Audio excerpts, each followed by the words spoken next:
Hey guys, it's Steve here from Niagara Fire Corals in the sump room today, and I'm going to go over with you how I run the Avast Marine Kalkstirrer.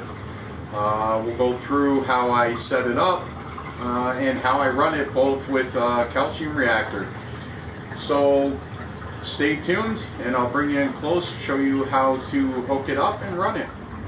Alright guys, so here we are at the Kalkstirrer, having a look.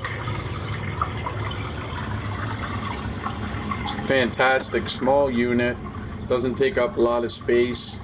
Your motor's in here, shaft goes down to the bottom, there's a stirrer down here, keeps your calc washer stirred up into the solution, and my pH probe, which is here, lets me know that my solution is always fully saturated.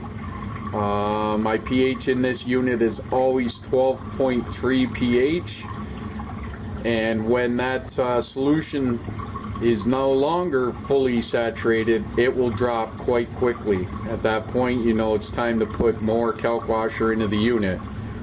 Lid just simply lifts off to add calc washer in. It's a very easy thing to do. Excuse me.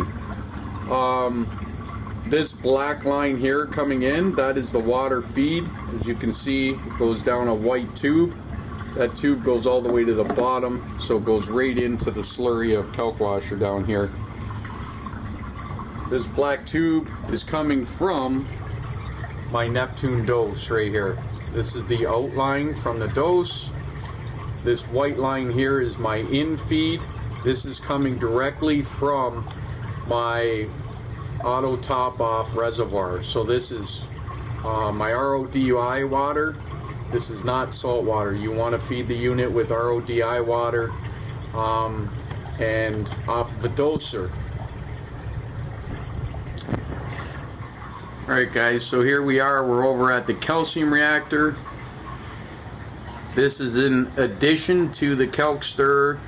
I run the Aquamax T3. It's the biggest calcium reactor that they have, and I do run the secondary chamber. I will go over exactly how to set up and use the calcium reactor. I will not do that today, but I will tell you how I slowly did the transition from running solely off of the calcium reactor to running both calcium reactor and Kalkstirrer. There is some small things you need to do, and you need to make sure you do when making that transition. Otherwise you will have a very large alkalinity spike and probably kill or damage many of the corals that you have in your system.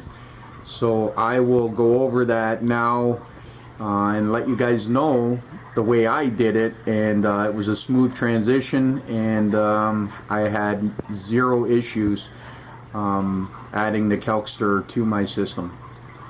So I'll be right back. Alright guys, I'll go over how I went about setting up the Kalkstirrer originally on the system when I started it up. For me, I have a SPS dominated system. I have, there's now 4 tanks on this system. Obviously, I did not want to just throw a Kalkstirrer on the system and start dumping a ton of calc washer in. So, when I picked up the Kalkstirrer, what I first started doing was I started backing off my calcium reactor. I simply back off the calcium reactor by raising the pH level in the reactor. Anybody that uses a calcium reactor knows exactly what I mean by that. Let's just say you're running 6.5 pH in your reactor. It's holding your tank at a perfect 8.3 DKH. when I wanted to add the Kalkstirrer, I obviously did not want the calcium reactor to be able to hold the tank at that level. So I started backing the calcium reactor off. If I was running, let's just throw some numbers out there, 6.5 pH inside the reactor, I then put the reactor to 6.55. That obviously wouldn't lower the pH as low, therefore the DKH level coming out with the effluent wouldn't be as potent. I started doing that slowly. Every couple of days I would raise that pH. I slowly could see my DKH level of my system went from 8.3 down to 8, down to 7.8 over the course of a week or two.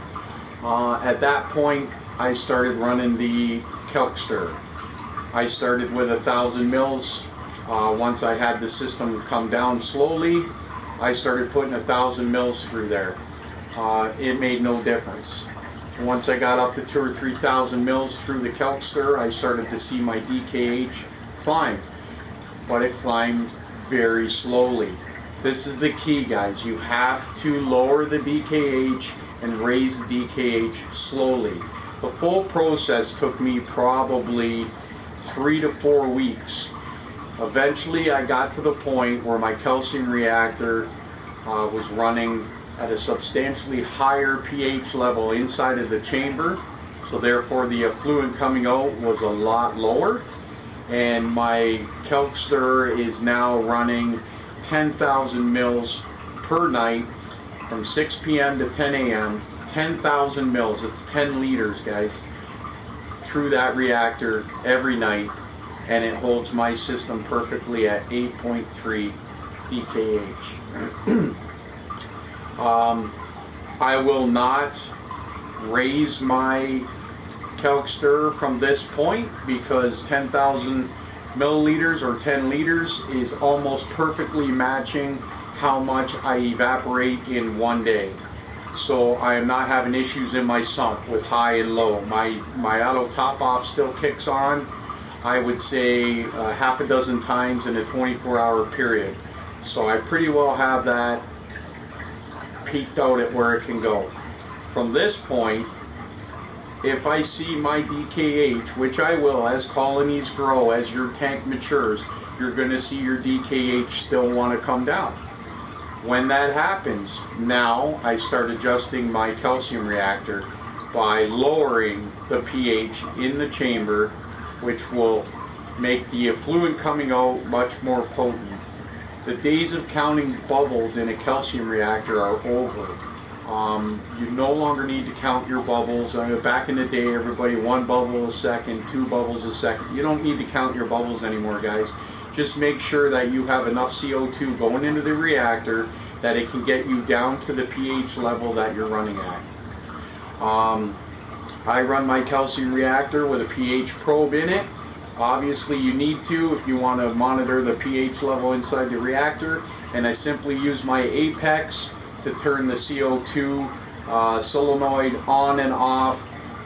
If you're running, say, again, back to 6.5, you would simply have your solenoid turn on at 6.55 pH and off at 6.5. And you let that reactor float up and down with that 0.5 swing, and it'll hold you right there. If you need to start raising the DKH of your tank, then you would go to 6.45 to 6.5. So you would lower it that half a point. That would bring you up a little bit. And you just keep doing that. You can also adjust your speed in which your effluent comes out. I run off of a Kimura continuous duty pump. You can go anywhere from 1 to 120 mils a minute. I usually run anywhere between 40 and 60. Again, that's another way you can adjust how much is going in.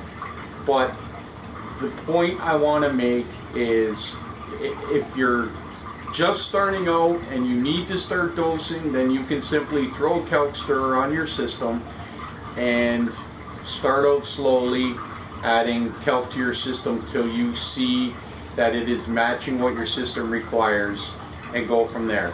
If you are already dosing, whether it's 2-part, calcium reactor,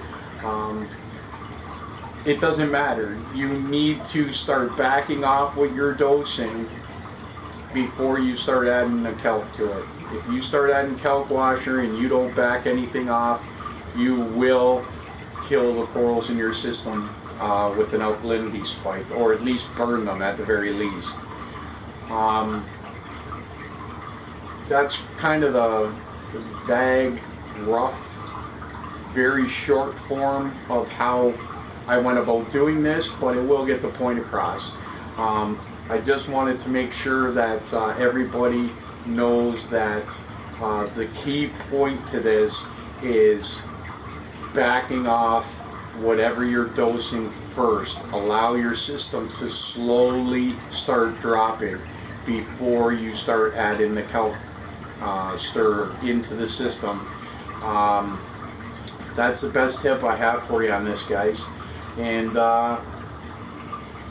it was the best addition I ever did. The growth that I saw after adding kelp washer on top of the calcium reactor was phenomenal. I do like the benefits you get from a calcium reactor with all the natural elements that are being added back to your system, but anybody that's been in this hobby long enough knows that tried and true kelp washer, you can't beat it.